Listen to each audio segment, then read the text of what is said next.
Listo.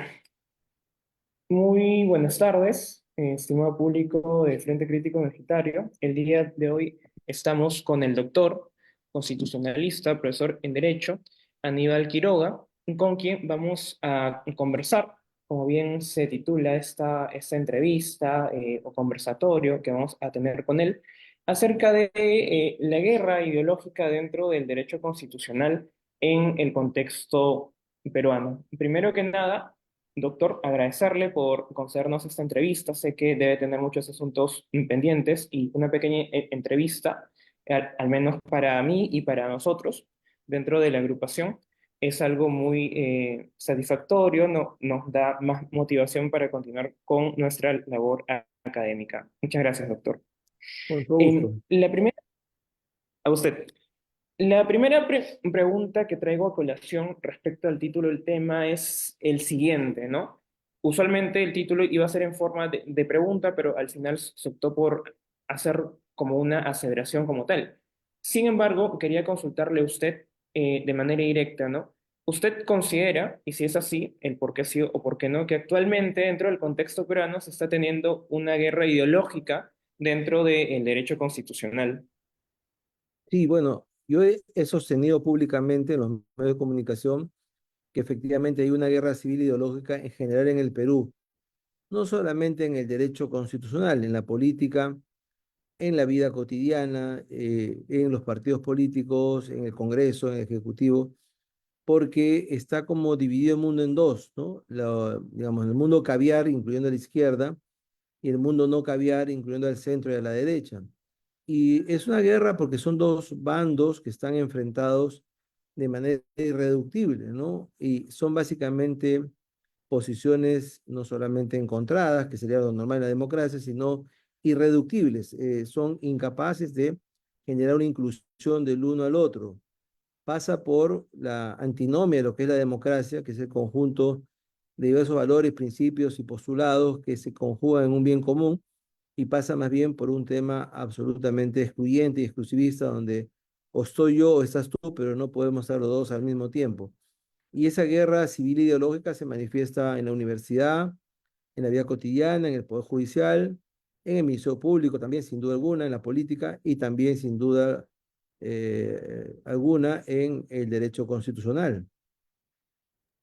Doctor, por ejemplo, los estudiantes de Derecho Constitucional y Derecho en general leemos a un clásico, que es Karl Loewenstein, que básicamente él menciona que el constitucionalismo, el derecho constitucional está hecho para limitar y controlar el poder político de los detentadores de poder. Si hacemos una lectura de Loewenstein o, por ejemplo, de Carl Schmitt y demás, podemos ver que, al menos en el contexto peruano, no se cumple esa promesa constitucional de control del poder, según lo que usted nos está comentando. Claro, porque, digamos, al margen de un grupo de estudiosos del derecho constitucional que reivindican a los clásicos autores y que sobre eso van haciendo el nuevo derecho constitucional, salen algunos que dicen, no, no, no, esas son ideas totalmente pasadas de moda, eso ya no existe, y vamos a hablar de un neoconstitucionalismo o de un postconstitucionalismo, creando categorías y figuras diferentes que en realidad no son otra cosa más que afinidades a su idea, a su ideal, ¿no? El otro día había una reunión interesante en la PCM acerca de criterios de gobernabilidad y control de poderes de cara hacia la OSD, y había claramente la misma división, ¿no? Quienes creen que tiene que haber una nueva constitución, no lo reconocen nada la actual constitución, 30 años de estabilidad constitucional han pasado por gusto, y tiene que haber una nueva constituyente, y tiene que haber asamblea constituyente, porque es lo que el pueblo pide, y rogándose o arrogándose la interpretación del pueblo, no sé en función de qué, ni con qué valores, y quienes sostenemos que hay un valor constitucional inmanente más allá de la Constitución, si la hizo o no la hizo, quién la hizo, porque la Constitución es una fuente viva que se va haciendo por la realidad, por el pueblo, por la sociedad, por el tiempo, ¿no? Entonces, y son dos posiciones que se mantienen irreductibles y que vieron su mayor expresión en la época de Castillo, y que terminó con el golpe de Estado, y a pesar de eso siguen apoyando las ideas de Castillo y siguen justificando y convalidando lo que pasó con Castillo, y a lo de Castillo no le llaman golpe de Estado, y a lo de la asunción de la vicepresidenta le llaman golpe de Estado, y a lo de Vizcarra no le llaman golpe de Estado. Entonces, cuando tratamos con nombres de cambiar la realidad, entonces estamos ante posiciones que son francamente irreductibles. Siguiendo con la misma línea, entonces, podríamos, o mejor dicho, usted aseveraría que, por ejemplo, entre la relación de derecho y política, esta última está ganando terreno, o sea, se están politizando los espacios que no debiesen politizarse. No, yo lo que sostengo es lo siguiente, siempre hay una relación entre el derecho y la política, porque el derecho es, además de regulación social y regulación individual, una regulación del poder. Por lo tanto, el derecho y la política no pueden ser disociados, no son agentes autónomos. Uno da fuente al otro. De hecho, algunas facultades de derecho como la mía se llaman Facultad de Derecho y Ciencia Política. Lo que ocurre es un fenómeno distinto y es que la relación del derecho con el poder se tergiversa. Y ahí donde debe reconocerse como A, se dice que es B. Ahí donde luce como blanco, se dice que es negro. Y se le llama las cosas de manera distinta. Entonces, lo que es un golpe de Estado no es un golpe de Estado, es un movimiento revolucionario en nombre del pueblo. Y lo que no es un golpe de Estado es un golpe de Estado y es un tema de intrusión y de advenimiento y estamos hablando de una intrusa. Le pongo, por ejemplo, y solo a guisa de ejemplo, el caso de la presidenta Boluarte, ¿no? Cuando ella asume la presidencia, el año 21 se dijo que era una advenediza, que ya no es elegida por el pueblo, y ese tema, esa idea cala en la prensa, cala en la gente, ¿no?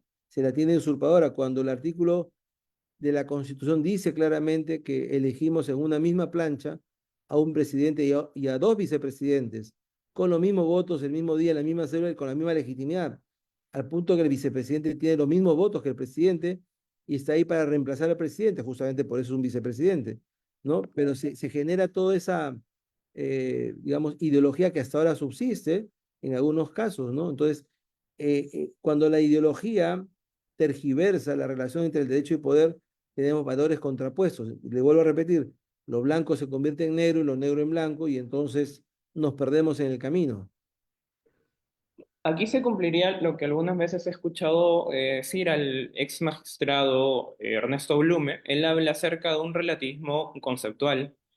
Según su opinión, estamos dentro del llamado relativismo conceptual actualmente también en el derecho constitucional. Entonces, En algún sector sí, justamente en ese sector nuevo, llamado o autodenominado neoconstitucionalismo, cuando uno dice, pero la teoría dice otra cosa, no, no, eso es relativo.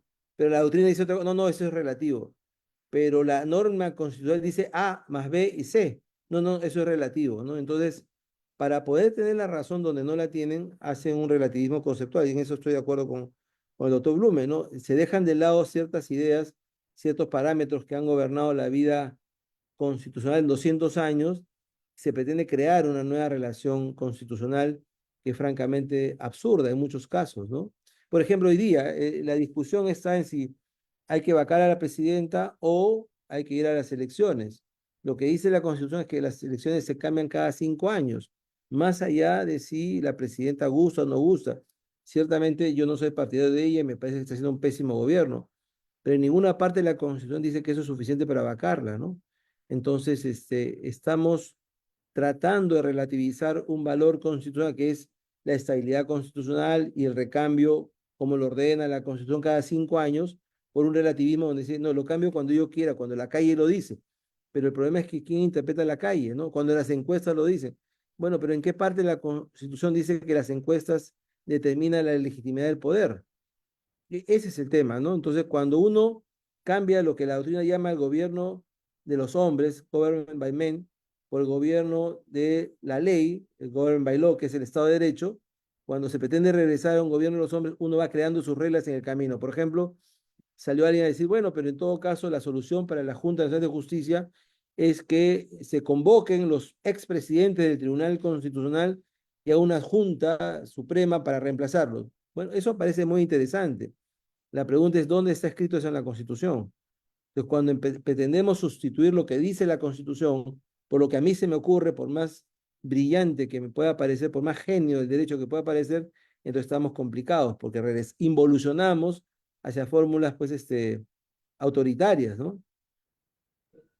Lo que usted comenta es muy interesante porque, dicho sea de paso, ya estos temas lo veía Platón en la República y las leyes, incluso Aristóteles, ¿no? El que para que una polis, una democracia funcione, no se tiene que estar sujeto a la voluntad de las personas, de los hombres, sino de las leyes. Sí, siguiendo más o Exactamente, menos eso con es, este hilo. exactamente eso es Y lo que sin menciona ánimo, la por ejemplo, Constitución. ¿no? De orar o de hablar de manera un poco, digamos, con ataque. ¿Usted identifica algunos autores constitucionales o doctrinarios que más o menos siguen esta línea? Bueno, no podría dar nombres de quien no ¿Sí? está presente, no, no sería elegante, ¿no? Pero todos los ubicamos, es cuestión de ver las declaraciones de prensa, ¿no? Como el mundo está dividido entre blancos y negros, pero quería referirme a lo que usted ha dicho hace un rato, es que es muy importante, ¿no? Justamente, ¿qué cosa es la Constitución? La limitación del poder hacia normas que están escritas. Las normas escritas limitan el ejercicio válido del poder. Esa es una constitución. Para eso se creó la constitución. Cuando yo me salgo de eso y creo mis propias reglas de poder, entonces estoy actuando de manera inconstitucional. La constitución es un freno, una carta del ejercicio legítimo del poder. Para eso está, para limitar el ejercicio de poder. Cuando yo trato de actuar de manera inconstitucional, salto por encima de las reglas e impongo mi voluntad, como el caso Castillo, como el caso de todos los autoritarios que dicen yo soy de ahora en adelante el jefe y ese es mi estatuto revolucionario, y reemplaza la voluntad del pueblo expresada en una constitución por su propia voluntad. Y eso al principio tiene mucha aceptación popular. El golpe del 68 fue popular, el golpe del 92, casi todos los golpes son muy populares, ¿no? El problema es que no son legítimos y terminan pervirtiendo la política y la democracia. Entonces, ¿qué ocurre hoy? Tenemos 30 años de vida constitucional ininterrumpida. A la gente no le gusta. Tenemos 30 años con una constitución longeva, la más longeva del país, si no contamos con la de 1860, a la gente no le gusta. Quiere una nueva constitución. La pregunta es, ¿qué cosa va a haber de diferente en la nueva constitución? Nada, porque el capítulo de hechos fundamentales es completo. ¿Qué cosas se cambiarían? Dos cosas. Uno, el capítulo económico, que a la izquierda no le gusta. Cree que se puede generar riqueza o bienestar por ley y no por el mercado. Y dos, el acceso al poder. Una vez que se adquiere el poder ya no se suelta, como el caso de Bolivia, como el caso de Venezuela o como lo que casi ocurre en el Ecuador. Para eso se cambia la constitución. Y entonces, claro, uno empieza a demoler instituciones como el Congreso, a las leyes, empodera a ciertas autoridades como los jueces, y resulta que tienen un discurso contradictorio. Yo cumplo con la ley dice que eso, pero cuando la ley dice otra cosa, ah, no, yo juzgo a la ley y yo finalmente hago la ley. Entonces, el problema de una madurez constitucional es atenernos al poder constitucional que está escrito en blanco y negro por el constituyente y que es una limitación al poder, no crear reglas de poder en el camino. Doctor, entonces, según este último comentario, usted no compatibilizaría tanto la idea de un gobierno de los jueces aquí en el Perú, ¿o sería crítico de esa idea? Es que nunca ha habido un gobierno de los jueces, ¿no? Esa fue la crítica que se hizo a la Suprema Corte norteamericana cuando creó el control difuso, ¿no? Pero nunca ha habido un gobierno de los jueces. El gobierno está en manos entre el Ejecutivo y el Congreso. Los jueces tienen una labor de control constitucional que es una cosa distinta, pero lo que no pueden hacer es tergiversar o pervertir ese control constitucional y convertirse en legisladores, porque no son legisladores ni son gobernantes, son jueces que administran la justicia que está en la ley. El Congreso legisla y el juez aplica la ley del Congreso. Cuando la juzga que es inconstitucional, la pueden aplicar al caso concreto siguiendo las pautas del artículo 14 de la ley orgánica judicial que regula esto, que reglamenta esto, cosa que en algunos casos no se hace porque también los jueces se salen de la regla, dicen que aplican la ley, pero se saltan la ley y crean su propia ley. Por ejemplo, el artículo 14 dice que el control difuso solo se puede hacer en sentencias, al fallar el fondo de la cuestión, y se está aplicando en medidas cautelares. Eso es irregular. Dice que además si se le aplica, se le debe en consulta a la Corte Suprema. No se está haciendo eso. De la ley dice claramente cómo se ejerce esa facultad, pero no se hace. ¿Por qué? Porque el juez que la aplica es más poderoso que la ley, es más poderoso que el Congreso, es más poderoso que nadie. Y eso no es constitucional.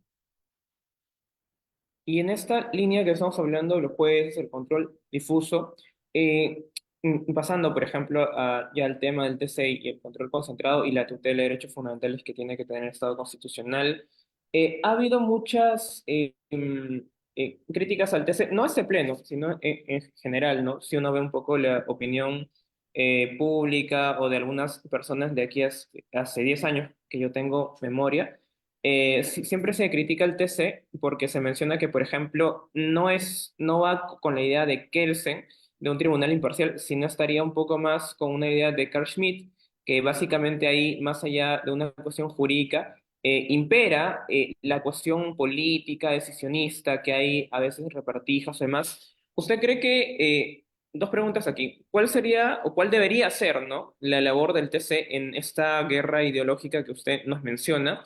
Y si considera que algunas críticas que, por ejemplo, el TC a veces está parcializado, tiene una orientación política y demás, son fundadas o no. Bueno, en realidad quienes sostienen eso ni han leído a Schmidt ni han entendido a Kelsen, ¿no? Kelsen no crea un tribunal jurídico, Kelsen crea un tribunal político para hacer la interpretación de la Constitución y poder enfrentar al Congreso. Básicamente lo que hace Kelsen es recrear el sistema norteamericano en un tribunal diferente, porque el sistema norteamericano era irrepetible en Europa, porque habría que repetir su sistema judicial. El sistema, el control difuso, se basa en un sistema judicial que es irrepetible, solo funciona en los Estados Unidos. Entonces Kelsen recrea eso y crea un tribunal autónomo para hacer ¿qué? Para hacer de tercera cámara, para hacer de cámara política y reflexionar acerca de si una ley emanada del Congreso es compatible o no con la Constitución. Es una labor política, política en el sentido de estructura del poder, de administración del poder, porque la norma constitucional es una norma política que distribuye y regula el ejercicio legítimo del poder.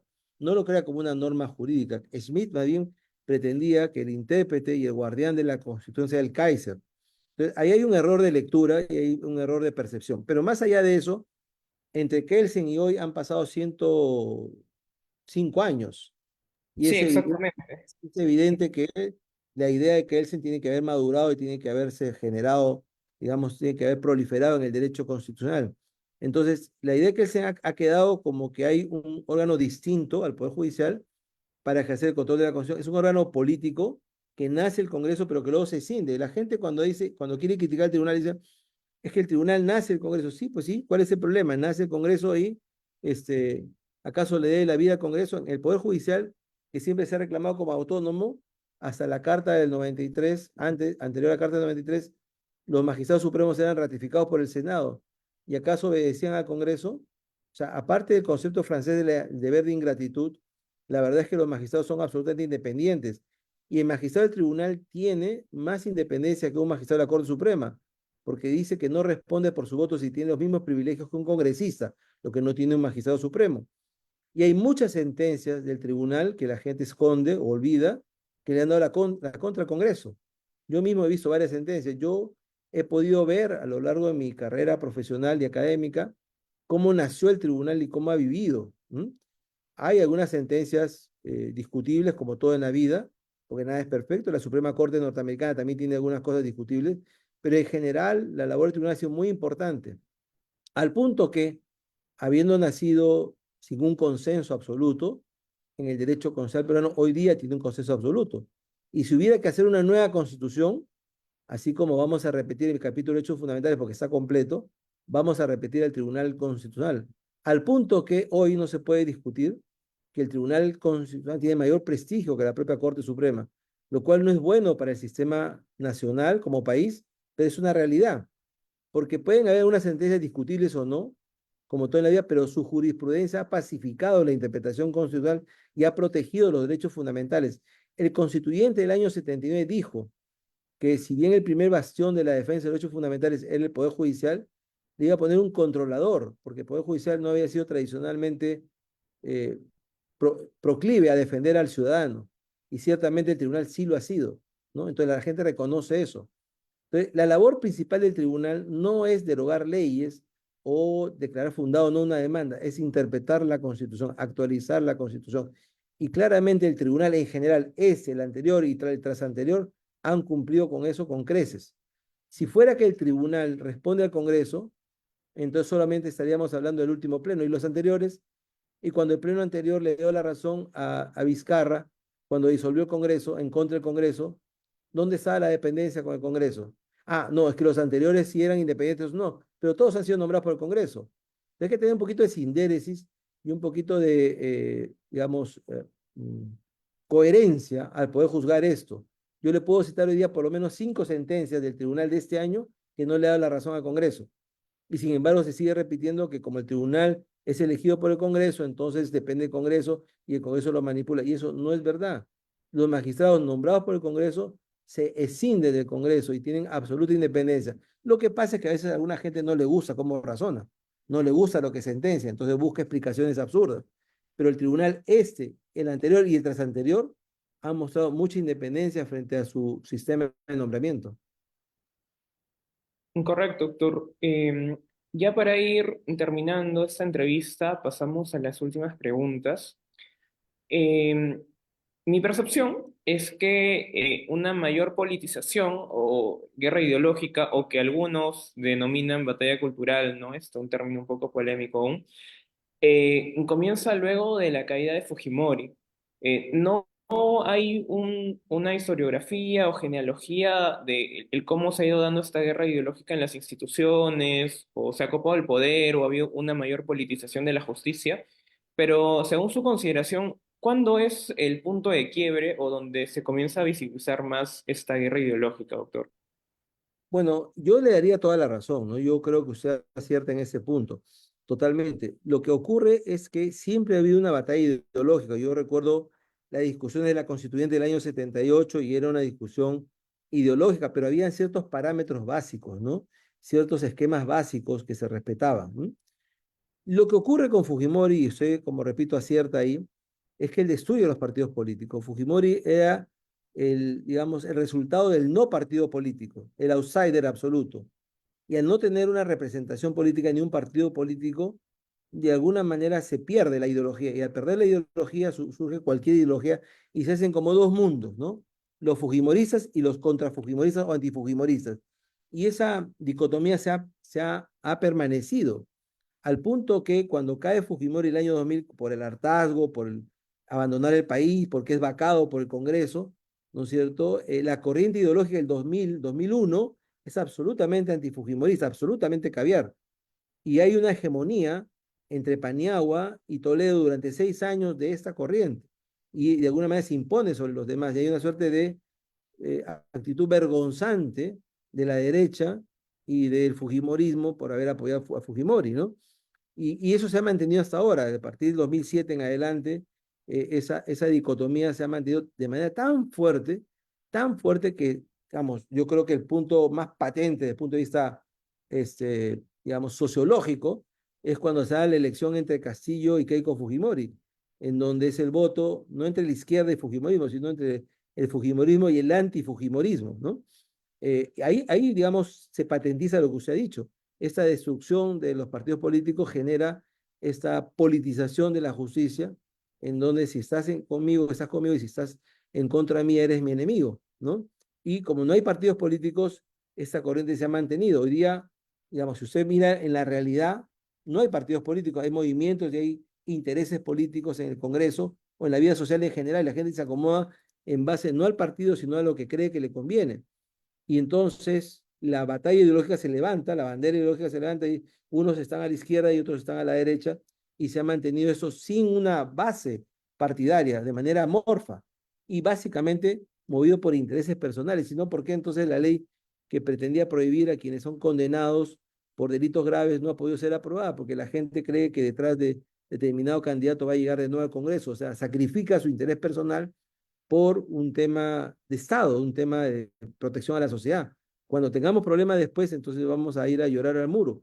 Entonces, yo creo que efectivamente Fujimori destruye la vida partidaria, destruye la política y permite que esta suerte por estas ciertas contradicciones históricas, esta suerte de radicalismo en pro y en contra se patenticen y hoy día, más que partidos políticos e ideas políticas, lo que subsiste es una guerra ideológica, como usted bien la señala. Doctor, en su respuesta pasada mencionó la función pacificadora del Tribunal Constitucional respecto si se quiere decir, a toda esta marea política que está dando. Y recuerdo también que cuando se dio el cierre del Congreso, ese fue uno de los argumentos que dio el doctor Blume declarar fundada la demanda competencial que al final no prosperó.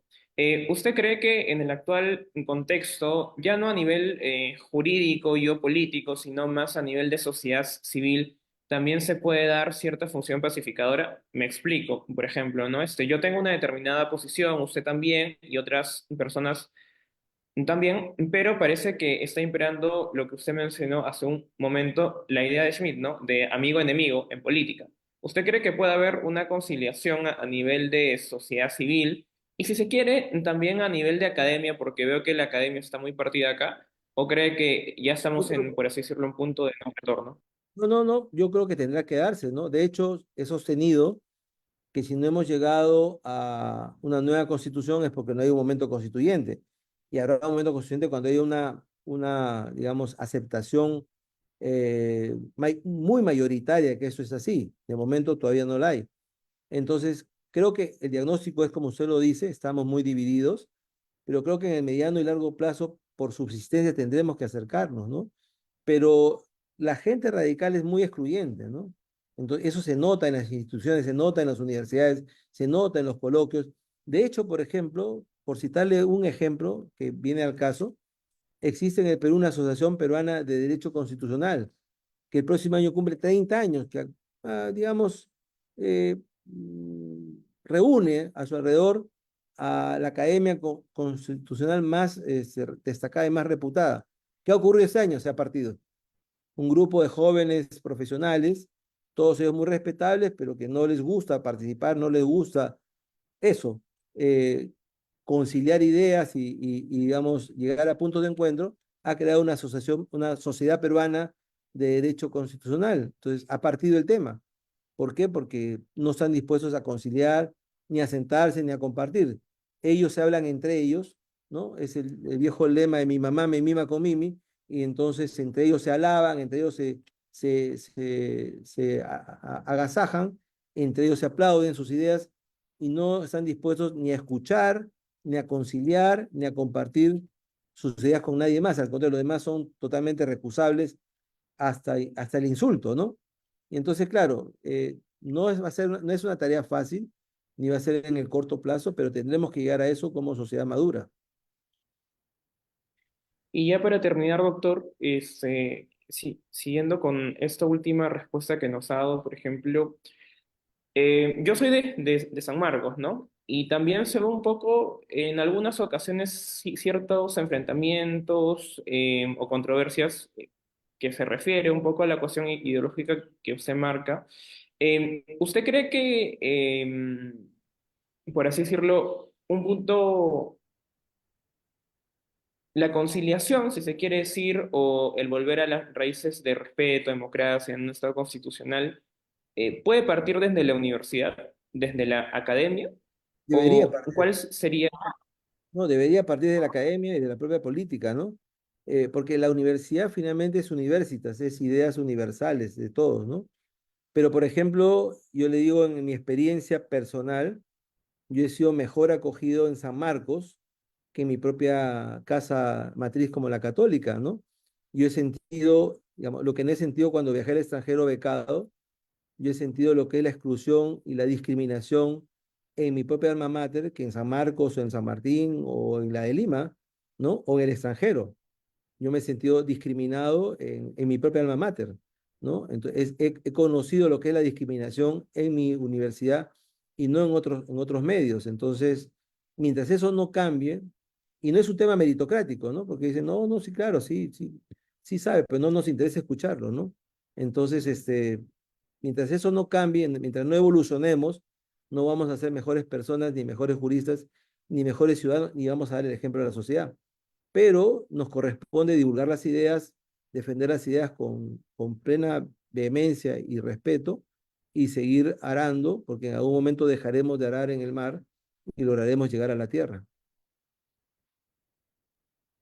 Lo último que menciona es más o menos también la labor que tiene un poco esa organización que por el momento presido, ¿no? Porque al final, si bien entendemos las enormes discrepancias que tenemos con otras organizaciones u otros círculos universitarios, siempre tratamos en la medida de lo posible de conciliar o de tratar de solucionar estas controversias dentro del ámbito del respeto y de lo humanamente posible, ¿no?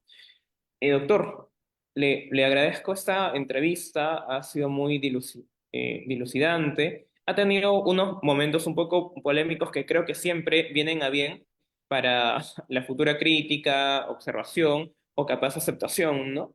Y me gustaría si puede dar las palabras finales de esta entrevista ya para acabar. Sí, muchas gracias. Al contrario, yo soy el agradecido por la oportunidad, por la apertura y por la libertad con la que he podido expresarme y he sido escuchado.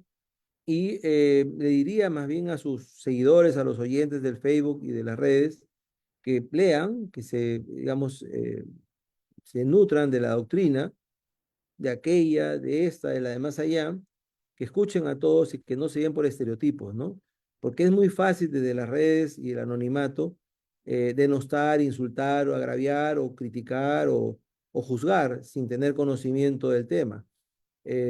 Pero yo creo que, digamos, leyendo, estudiando, escuchando, viendo distintas posiciones, no solamente vamos a tener una mejor idea de lo que queremos ser o ver o aportar, sino también vamos a ser mejores ciudadanos del futuro, porque como decía en una conferencia pasada, nosotros ya estamos por dar la vuelta a la esquina, ¿no?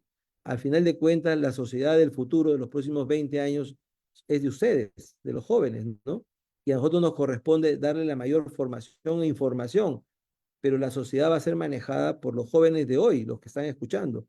De ahí van a salir los regidores, los gobernadores, los alcaldes, los diputados, los senadores, los ministros, los presidentes, o los directores de empresas, o los directores de empresas públicas, o órganos constitucionales, o los magistrados del Poder Judicial, los fiscales, ¿no? Es justamente de esa juventud. Nuestra responsabilidad es darle la mayor cantidad y calidad de información y que ustedes libremente saquen sus propias conclusiones.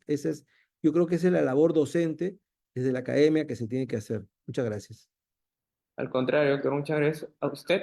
Me recuerda un poco lo que decía Keynes al final de su teoría general, que más allá de lo que creamos, el mundo está gobernado por ideas, ¿no? Lo que se hace, lo que se dice, el político, el artista, el académico, el científico, el ideólogo, al final todos preceden a una idea inicial. Y yo creo que si estamos en ese contexto, ¿no? De lawfare, de guerra ideológica, justamente se da al papel de las ideas que es el campo en el que tratamos de entrar nosotros como Frente Crítico Universitario. Muchas gracias, doctor, y Ah, esperamos poder vernos en una próxima oportunidad. buenas tardes.